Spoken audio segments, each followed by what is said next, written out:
morning, students. What we'll do is today we'll study a very important topic. The idea of which topic or the basis of which topic will come in your books right from the class 8, 7, right? So that is classification of organisms, right? So who were the scientists who took the efforts to divide the scientists, और वो क्या मतलब वो कौन से scientist है जिन्होंने इस पूरे अर्थ में प्रेजेंट होने वाले ऑर्गेनिजम्स को किस अलग अलग बेसिस पे डिवाइड किया, चाहे वो प्लांट्स हो, एनिमल्स हो, प्रोकैरियोटिक हो, यूकैरियोटिक हो, उनका न्यूक्लियस डेवलप हो नहीं हो।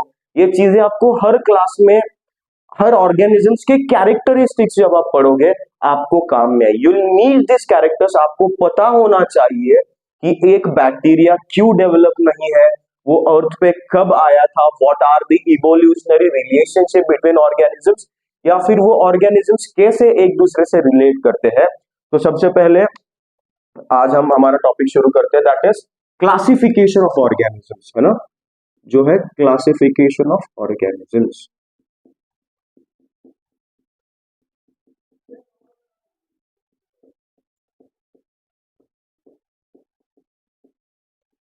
तो सबसे पहले कार्ल लिनियस, है ना, सबसे पहले कार्ल, है ना, कार्ल लिनियस ने इस अर्थ पे प्रेजेंट होने वाले सारे ऑर्गेनिजम्स को दो किंगडम में डिवाइड किया, that is Plantae and animalia.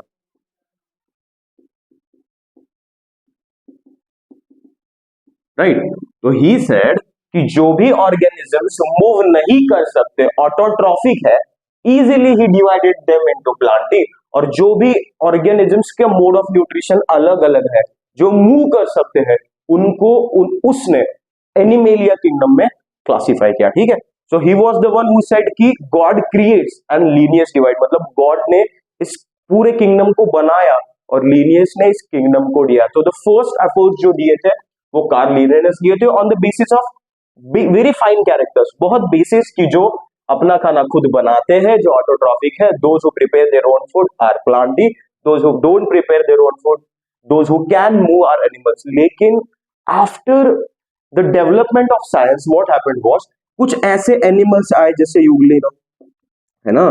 So euglena is a protista जिसके कैरेक्टरिस्टिक्स प्लांट से भी मिलते हैं और एनिमल से भी मिलते हैं, है ना। तो व्हाट हैपेंड एग्जैक्टली वाज, हमें अब प्रिसाइज्ड कैरेक्टर्स, मतलब हर ऑर्गेनिजम्स को, जैसे बैक्टीरिया हुआ, प्रोटोजोआ हुआ, फंगी हुआ, so we needed some precised criteria, और वो प्रिसाइज्ड क्राइटेरिया दिया था आर.एच. विटेकर ने। R H. Whittaker was a biologist, he used to study plants. So what R H. Whittaker did was, R H. Whittaker ने सबसे पहले he divided all the kingdoms of all the organisms present on this earth into 5 kingdoms, है ना। तो हमारे लिए पढ़ना आसान हो जाएगा, जिन जिन के कैरेक्टरिस्टिक सिमिलर है, we could place them in one kingdom. So उसने क्या किया, so पहले हम पढ़ लेते कि क्या, what were the 5 kingdoms that he made, ठीक है। So the kingdoms that he made was, the first was Monera, second was Protista, third was Fungi, fourth was Plantae, and fifth was Animalia। ठीक है, तो what we'll do is, मैं आपको एक overall view देता हूं कि किस बेसिस पे, किस कैरेक्टरिस्टिक्स पे ही डिवाइडेड दिस 5 किंगडम्स, राइट। मतलब क्यों, क्या कैरेक्टरिस्टिक्स है जिसकी वजह से उसने बैक्टीरिया को मोनेरा में रखा, जिसने प्रोटिस्टा को प्रोटिस्ट में रखा, जिसने फंगस को सैप्रोफाइट्स में रखा। तो कुछ बेसिक कैरेक्टर्स वो थे। सबसे पहला था कि देयर डेवलपमेंट, मतलब वो ऑर्गेनिज्म प्रोकैरियोटिक है या यूकैरियोटिक। अब प्रोकैरियोटिक क्या है, यूकैरियोटिक क्या है, दिस बेसिक्स मैं आपको बताऊंगा जब हम मोनेरा किंगडम पढ़ेंगे ना। प्रोकैरियोट्स वो होते हैं जिनका न्यूक्लियस डेवलप नहीं होता, these were the primitive organisms. Pro means primitive और कैरियन मतलब न्यूक्लियस। कैरियन हमने पढ़ा है, कैरियोकाइनेसिस, साइटोकाइनेसिस, जब हम सेल डिवीजन पढ़ रहे थे ना बच्चों। तो अभी प्रोकैरियोटिक और यूकैरियोटिक एक डिवीजन था इस क्लासिफिकेशन का। सेकंड था कि कौन से ऑर्गेनिजम्स इस 5 किंगडम में से यूनिसेल्युलर है और कौन से ऑर्गेनिज्म मल्टीसेल्युलर है। ठीक है। The next criteria that he used was mode of nutrition, कि कौन से ग्रुप ऑफ ऑर्गेनिजम्स का क्या मोड ऑफ न्यूट्रिशन है। मतलब बैक्टीरिया क्या है, बैक्टीरिया होते हैं हेटेरोट्रॉफिक और कुछ बैक्टीरिया उसमें भी होते हैं ऑटोट्रॉफिक, है ना, फोटो ऑटोट्रॉफिक। तो हम मोड ऑफ न्यूट्रिशन वो यूनिसेल्युलर है कि मल्टीसेल्युलर है, फिर उसका मोड ऑफ रिप्रोडक्शन कैसा होगा,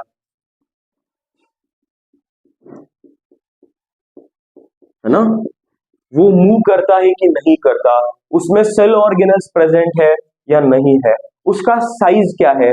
इन बेसिक कैरेक्टरिस्टिक्स पे आर.एच. विटेकर ने इस अर्थ पे प्रेजेंट होने वाले पूरे ऑर्गेनिजम्स को 5 किंगडम्स में डिवाइड किया, है ना बच्चों। Start from monera, protista, fungi, plantae, animalia, इन 5 किंगडम्स को डिवाइड किया। अब व्हाट विल डू इज हम एक एक करके हर ग्रुप के कैरेक्टरिस्टिक्स को डिफाइन करेंगे, है ना। तो सबसे पहले हमें पता होना चाहिए कि प्रोकैरियोटिक क्या है, यूकैरियोटिक क्या है, ठीक है। तो आपको मैं बेसिक क्या करूंगा कि इन 5 किंगडम के बारे में थोड़ा थोड़ा, in later videos what will do is will study this 5 kingdoms differently, but as a cumulative part हम क्या करेंगे कि मैं आपको थोड़ा सा इसका ब्रीफ फ्लो चार्ट बताता हूं कि कैसे कौन से किंगडम में कौन से एनिमल्स आते हैं। कमिंग टू मोनेरा, है ना, monera is the first kingdom. Earth जब डेवलप हुआ 5 billion years ago, the first kingdom that was develop वो मोनेरा। मोनेरा प्रिसाइज्ड बना है फॉर बैक्टीरिया, बैक्टीरिया के लिए ही एक किंगडम बना है। और हमें पता है बैक्टीरिया यूनिसेल्युलर और प्रोकैरियोटिक होते हैं, मतलब बैक्टीरिया का डीएनए डेवलप नहीं होता। They don't have a well developed nucleus, they don't have a membrane bound nucleus, उनका न्यूक्लियस मेम्ब्रेन बाउंड नहीं होता क्योंकि वो प्रिमिटिव है, वो अर्थ पे पहले आए थे, तब ऐसे कंडीशंस नहीं थे अर्थ पे कि they could freely survive, right. So the conditions at that time were very hard. तो अगर आप मोनेरा के बारे में पढ़ोगे बैक्टीरिया को, तो बैक्टीरिया को प्रोटेक्टिव एक्स्ट्रा मेम्ब्रेन आती है। जब भी आप किसी बैक्टीरिया का स्ट्रक्चर देखोगे you will find 3 membranes, the outer most membrane will be capsule, right, क्योंकि बैक्टीरिया इतने हार्श इन्वायरमेंट में रहता था कि nature has given it 3 protective membranes. तो पहला हो गया कैप्सूल, सेकेंड हो गया सेल वॉल और थर्ड हो गया सेल मेम्ब्रेन, राइट, है ना। और कुछ अनडेवलप्ड न्यूक्लियस होता है, मेम्ब्रेन बाउंड नहीं होता। और मूवमेंट के लिए आप कभी कभी देखते हो कि बैक्टीरिया में फ्लैजेला होता है ना, फ्लैजेला बैक्टीरिया को मूव करने के लिए हेल्प करता है ना। हमने पढ़ा था कि bacterial cell wall is made up of peptidoglycan, bacteria develop नहीं है। क्या आपको पता है बच्चों कि बैक्टीरिया में भी एक ऐसे बैक्टीरिया है जो बहुत बहुत पुराने हैं। क्या आपने सुना है आर्की बैक्टीरिया, है ना। आर्की बैक्टीरिया को बोला जाता है लिविंग फॉसिल्स, वो लिविंग फॉसिल्स है, मतलब वो अर्थ बना तब भी थे और वो इस अर्थ पे अब भी है। The oldest bacteria present are known as archaebacteria. फिर जो बैक्टीरिया है वो ट्रू बैक्टीरिया या यू बैक्टीरिया है ना। तो ये बैक्टीरिया है, प्रोकैरियोटिक है, डेवलप नहीं है, इनकी सेल मेम्ब्रेन इनकी सेल वॉल बनती है पेप्टिडोग्लाइकेन से। तो बैक्टीरिया की सेल वॉल किससे बनती है बच्चों, पेप्टिडोग्लाइकेन, है ना, ठीक है। और बैक्टीरिया के बारे में और क्या जानना है। फिर आप बोलोगे कि सर वो डेवलप नहीं थे तो उनका मोड ऑफ न्यूट्रिशन कैसा होगा। अगर अर्थ पे गैसेस या फिर ऐसा एटमॉस्फेयर नहीं था तो ये फर्स्ट फॉर्म इवॉल्व कैसे हुआ, राइट। तो मैं बताता हूं, ठीक है। तो इनका mode of nutrition mainly heterotrophic होता है ना, मतलब they don't prepare their own food, they depend on other organisms, heterotrophic. और इसमें भी कुछ बैक्टीरिया होते हैं जैसे ब्लू ग्रीन algae, ये ब्लू ग्रीन algae होते तो मतलब they are called algae but they are kept the kingdom under monera. Blue green algae या cyanobacteria, these are photosynthetic bacteria, मतलब बैक्टीरिया में भी थोड़ा बहुत ऑटोट्रॉफिज्म तो पहले था, these are some exceptions. Majority of the bacteria heterotrophic, लेकिन कुछ बैक्टीरिया फोटो ऑटोट्रॉफिक होते हैं, मतलब वो अपना खाना खुद बना सकते हैं, जैसे ब्लू ग्रीन algae और साइनोबैक्टीरिया, ठीक है बच्चों, है ना। तो हमने 8th क्लास में टॉपिक पढ़ा था useful and harmful micro organisms, उसमें हमने बैक्टीरिया पढ़े थे। तो उसमें हमने देखा था कि लैक्टोबैसिलस कैसे दही बनाता है, या राइजोबियम जो रूट नोड्यूल्स पे atmosphere which is A nitrogen fixing bacteria, जो नाइट्रोजन फिक्स करता है। ये सारे कैरेक्टरिस्टिक्स हमने स्टेप बाय स्टेप पढ़े थे बैक्टीरिया के, है ना। तो इसके एग्जाम्पल के बारे में अगर हम बात करेंगे तो आप बोल सकते हो राइजोबियम एज अ बैक्टीरिया। हमने पढ़ा था कि कौन से बैक्टीरिया डिसीज कॉजिंग होते हैं, हमने डिसीजेस के लाइफ साइकिल्स मतलब टीबी माइकोबैक्टीरियम ट्यूबरक्यूलाई टीबी का लाइफ साइकिल, कैसे टीबी स्प्रेड होता है, कफ ड्रॉपलेट से, है ना। उसके बाद लेप्रेसी माइकोबैक्टीरियम लेप्री, हमने टिटेनस पढ़ा था जो लॉक जॉ डिसीजेस है वो तब होता है। ये सारे डिसीजेस, एंथ्रैक्स, बैसिलस एंथ्रासिस जो इसका कॉजल ऑर्गेनिज्म है, निमोनिया, टाइफाइड, ये सारे हार्मफुल बैक्टीरियाज है और इस हार्मफुल बैक्टीरिया को पैथोजेंस बोला जाता है ना।